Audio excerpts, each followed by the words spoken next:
Hi, my name is Mike Dale. I am the Director of Strategic Partnerships and Business Development here at iSeek Solutions. And welcome to Winning in 2021 webinar series. Today we'll be talking about strategic decision making. On our agenda today, we'll cover an introduction to iSeek Solutions if you're not familiar with us. We'll also look at the differences between strategic decisions and everyday decisions. We'll look at a few examples. We'll look at the types of decisions that can be made. And then we'll finish up with a case study, a client that we worked with here at iSeek Solutions that had some successful outcomes based on some decision-making strategies that we deployed there. So just to get started, iSeek Solutions, short introduction. iSeek Solutions, we are a group of expert consultants. We are focused on designing and implementing solutions to aid our clients in attaining their strategic goals and objectives. And when we clarify their objectives and goals, we link them to ways to increase efficiency, effectiveness, and increase their bottom line. So organizational alignment is at the core of every iSeek client relationship. So let's talk about strategic decisions versus everyday decisions. So we know that strategic decisions involve choices and judgment calls we make that are overwhelming. They have consequences that are wide-ranging, they're significant, and they always point towards the future. So we also know that strategic decisions normally involve stakeholders who are leaders who make those decisions. These could be executives or those in senior management positions. They have the authority to essentially change the direction of a company. And so we all know that in a company, there are individuals, and these individuals have families, and these families have more individuals. And if a company makes a wide-ranging strategic decision to do something or the other, those impacts could be impactful to these families, to these individuals. Also can be impactful to the market, also be impactful to customers. And the strategic decisions can be made by these leaders through a vote, through an email, through a meeting or a conversation. So let's take a look at examples of strategic decisions. So hiring a new CEO, that's probably one of the top strategic decisions that a company can make, because we know everything sort of lives and dies based on the leadership of an organization. How about setting company goals or setting company goals and objectives? That's a very strategic stream of decisions that have to be made in order to set up goals, set up objectives, establish a vision or mission for an organization. Well, how about merging with another company? I don't know about you all, but I've been a part of at least 3 mergers. I was around back in the 90s when AT&T acquired Bell South. I was a lowly analyst at the time, and I was part of the transition of employees that moved from Bell South to AT&T in the technology division. I was also part of BB&T when BB&T acquired Colonial Bank here in not in Birmingham, but in Montgomery, Alabama. That was a very strategic move that those 2 banks made. I was also around when BBVA acquired Compass Bank. Now that happened in the last decade or so, so you guys probably remember that huge acquisition by BBVA, and I was part of the staff that helped BBVA change their core system over and convert it to move Compass Bank into BBVA's domain. How about another example? Adding a new product offering. So, you know, whenever you add a new product to a suite of products, we know that there's going to be far-ranging positive consequences and possible negative consequences. So, in particular, we'll take a look at that in the following slides. So, what about the other side of decision making? So, we talked about strategic decision making. What about everyday decisions that are made? So, everyday decisions are decisions that have a lower amount or a less amount of consequences associated with them, like buying a new laptop. So, you know, I've purchased a new laptop a time or two, and the impact of that decision only impacted me, right? The impact was not far ranging, it didn't impact my family. It was just a very routine decision that I made, and I'll probably make time and time again. How about taking a different route home? How many of us have actually taken different routes home because we looked over and saw the highway was really busy? That's just an everyday, possibly sometimes unconscious decision that we all make once we see that the highway is really full. What about choosing to give to a charity? Yeah, that can be a methodical decision that you and your spouse and possibly your family make, but it's still routine. It doesn't have far-ranging consequences to you or to your family.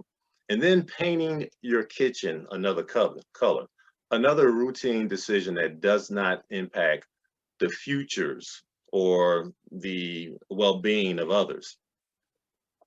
So we look at the impact of a strategic decision. Like we said, it's very consequential. The impact is far-ranging, and the significance can be consequential to individuals, to family life, can be consequential to customers, to the market, and those consequences can be negative or they can be positive. So now that we've sort of looked at strategic decisions versus everyday decisions, let's look at strategic decision outcome examples. So the first strategic decision that we're going to look at is adding a new product. So in adding a new product, we know that that's a strategic decision that an organization or business makes. So let's look at some of the positive outcomes that could come out of that. Well, how about cost savings? Yeah, if you add a new product to an existing suite of products, there may be some cost savings that benefit from sort of consolidating product along the lines within a suite of other products. What about increased revenue? That's always the goal of a business, right? What about cross-sell and upsell? Yeah, if we add a new product to a line, we're hoping that because of that new product, we get to sell what? The old products. So cross-sell, upsell is always a positive income you look for. What about consolidated market share? Yeah, you get to consolidate some things within the suite, and then also that may work in your favor as an organization or business in the greater market. With that said, let's look at the negative outcomes or potential negative outcomes. So in advancing a new product line, we know that there's a potential that it could be a costly rollout, right? What about if the new product isn't competitive, meaning that your opponent or an organization that you're in competition with rolled out a product at the same time, and guess what? Your product is not competitive with the other product that has been rolled out. That's a potential negative outcome. So what about loss of market share? Well, a lot of times we think or we've strategized on a new product, but in fact, once we deploy that new product, it has some declining effect on the other products within the suite. That's happened a time or two. And then lastly, the negative outcome that you want to stay away from is your product doesn't work. So we see that a lot in the market today because of environment and because of technology.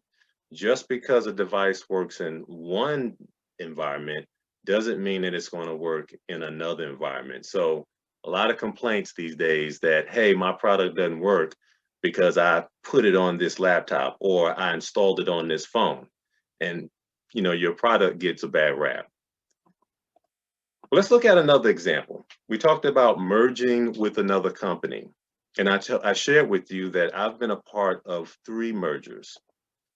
Well, some of the positive outcomes that I saw when I was part of those mergers: cost savings across the board, 2 companies coming together, a lot of expense reduction measures going on. Of course, that was the purpose of consolidating companies in the first place. Another huge purpose was consolidating the market share.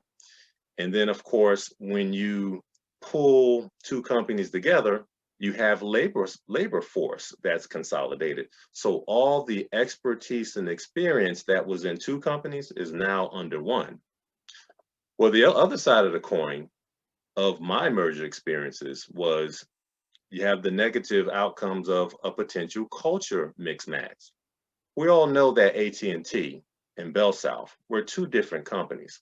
So that was always something of an objective to ensure that the cultures would match or would consolidate well. But that's always a potential negative outcome.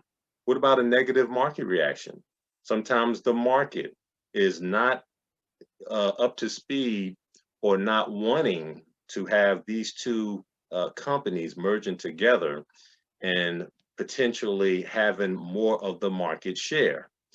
And speaking of market share, regulatory obstacles come into play because we know that our federal government monitors market share. They don't want one company to acquire another company in order to form a monopoly that may work counter for providing benefits to consumers. And then lastly, loss of brand recognition is always a potential negative outcome. All right, so let's move on into the 4 types of decisions. Here, what we want to do is begin to categorize types of decisions. Well, we did a little research. We looked at the Harvard Business Review definition of decision making, and they categorized it in these 3 ways. You'll see in the upper right-hand corner, this is a quadrant of decision-making categories that HBR came up with. The first field is making judgments and choices. Second field, influencing outcomes. Third field is placing competitive bets. The 4th field is managing for strategic success. And what you'll see is as we maneuver from the first field around to the 4th field, decision-making becomes more strategic and it moves away from everyday decisions. So we know that decisions, whether they're everyday or strategic, they can have positive or negative impacts. So our question for today is, how do we make the best one? So HBR says the first thing we need to do is categorize the decision into one of these fields within the matrix. Then the second step is for us to recognize whether it's an everyday or strategic decisions. And when we categorize decisions into one of these fields within the matrix, there's 2 dimensions that we look at in order to measure outcome. HBR labels it as control and performance. So the questions we ask is, how much control do we have of the outcomes? That's one of the questions that we want to ask when we're making strategic decisions. The second question we want to ask is, how do we measure the performance of the outcomes? So hopefully, as we sort of look at categorizing strategic decisions, we can also measure control and we can also measure performance, because both of those outcomes are extremely important in the stream of the decision-making process. So let's look more specifically at the first field, making routine choices and judgments. So we know here, this is sort of like, for example, buying a new bar of soap. So when you buy a new bar of soap, right, we know that's sort of an unconscious event. I know for myself, I unconsciously go down the same aisle and go to the same section where that same bar of Dove soap is. And I, every 2 weeks or every 3 weeks or whenever, I pick up the 3 or the 6 pack of this package of bar of soap. And I go practically to the same grocery store. It's a very unconscious decision. It's just a judgment call. Um, what I understand is that control is low because I didn't make the bar of soap. I'm just purchasing it. And we know that performance for the decision I'm making is sort of known, right? I know what the bar soap is going to do. It's not really a success or failure thing.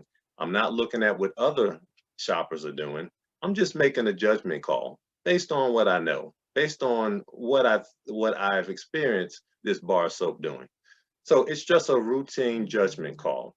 So in this process of defining the decisions that we have to make, we understand that the first field is just a judgment call category. It's just a routine choice category where there's little thought, even unconscious, not wide-ranging consequences involved with this decision-making category here. Now, as we move into the next category around the matrix, we look at the second field, influencing outcomes. Now here, we start to move the pendulum along the matrix and we start to touch on strategic decision making. Because what we know is that all decisions, especially strategic decision making, can be influenced by certain behavior, by what we do, by what we say. And so there's actually study, academic study, that correlates to the positive relationship between what we do, what we say, how we act, and actual outcomes. So in this scenario, we know that control is high, meaning that because we can control the way we influence things. I can be positive or I can be negative in my decision making, in the way I act my decision out, what I'm saying about the decision, what I'm doing about the decision. So that's within my control. Performance is more of an absolute. It's more of something that's complete because, again, I can purposefully be optimistic. I can purposefully have the right attitude that's going to influence the outcome. Now, am I saying that the outcome is going to be what I intended to be? No, I'm not saying that. What I'm saying is that I can influence the outcome but by the way of what I'm doing, what I'm saying, and the way that I'm acting. And so we talk about project managers a lot here at iSeek Solutions because that's one of our core competencies. We talk about how project managers have the ability to lead by influence. And a lot of that ties back to positive thinking. And as I said earlier, there are studies. In fact, there was a study in 2019 that explored the positive relationship between projects that were successful and project managers who exhibited positive behaviors.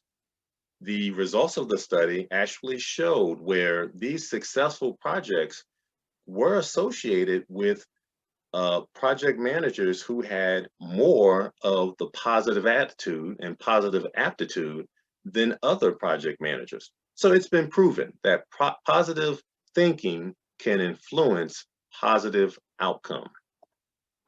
Let's take a look at the third field. It's labeled placing competitive bets. So now we kind of swing around the pendulum in this matrix and we start looking at strategic thinking. Strategic thinking is at the heart of being a competitive player. We know that strategic decisions are made to increase the chances of winning.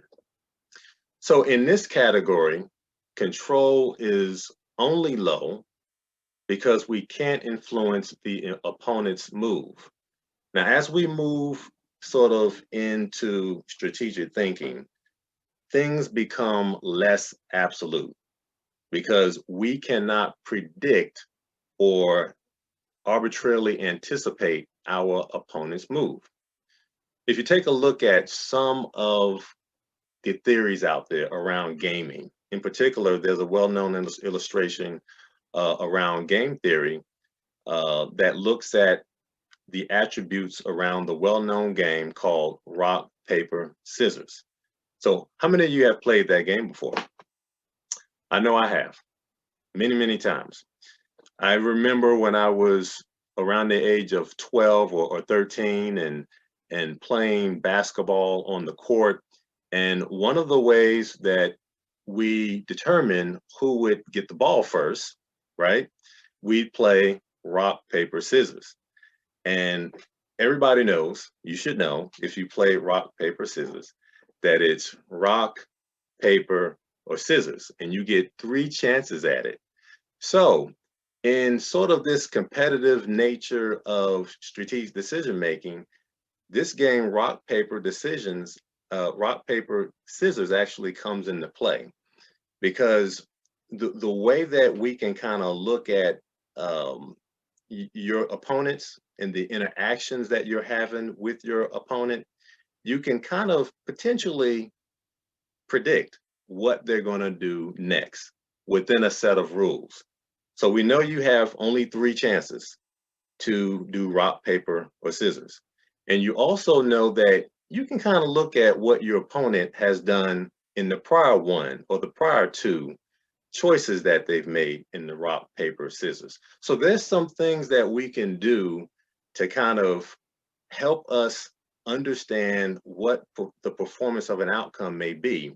And this is what comes into play when we talk about strategic decision making.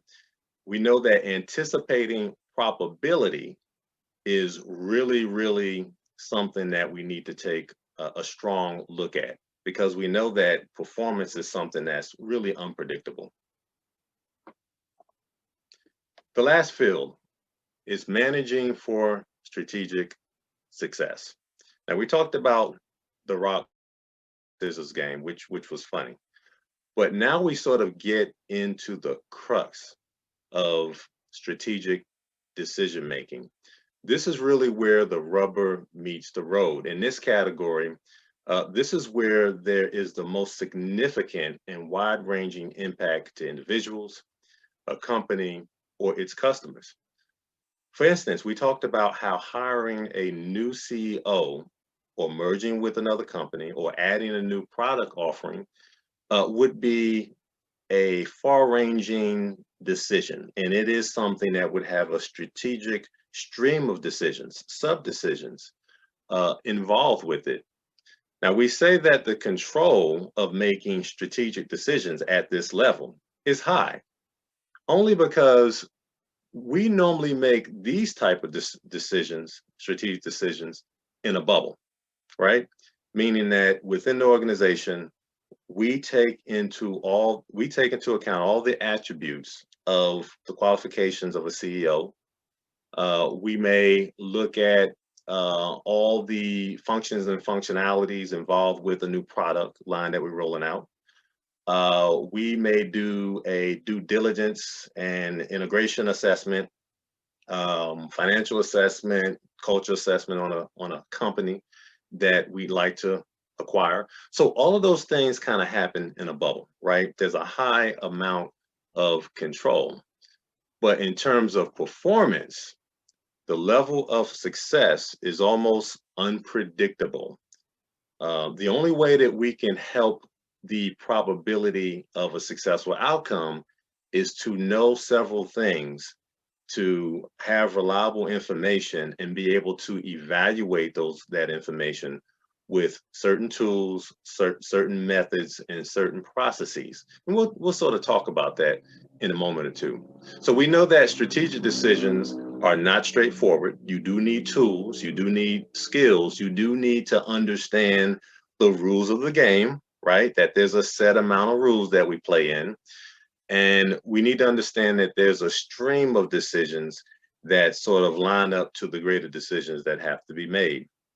And we talked about how in this fourth field, this is the crux of where these wide-ranging impacts will result in, new profit, or maybe a decrease in profit, or maybe a loss of market share, maybe a loss of employee headcount.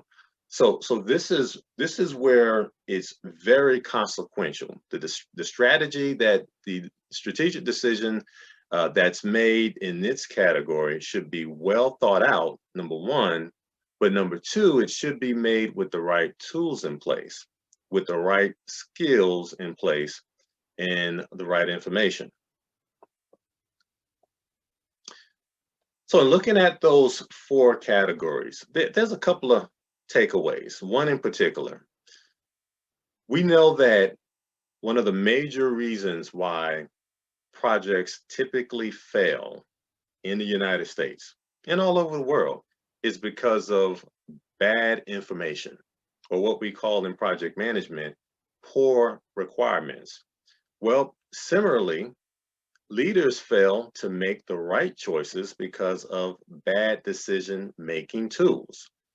So one of the things that we talk about here at iSeek is having the right tools and resources and expertise in place so that you make the right decisions. Your decisions should be based on reliable information. So you have to have the right facts in place, right? You have to have the historical information. You have to have access to information so that you can make a qualified decision. How about level of control? We've talked about that within the different categories, how sometimes you have control and sometimes you don't. But we do operate a lot of times in a bubble. But we should be still able to measure the level of control that we have so that we can kind of influence the outcomes. How about probable outcomes? We need to know what outcomes are probable and then what outcomes are not. And there's tools that we talk about here at iSeek that will help you evaluate decisions or evaluate potential projects and understand what's probable and what's not, and then give you a way to prioritize those potential projects. And then lastly, positive thinking.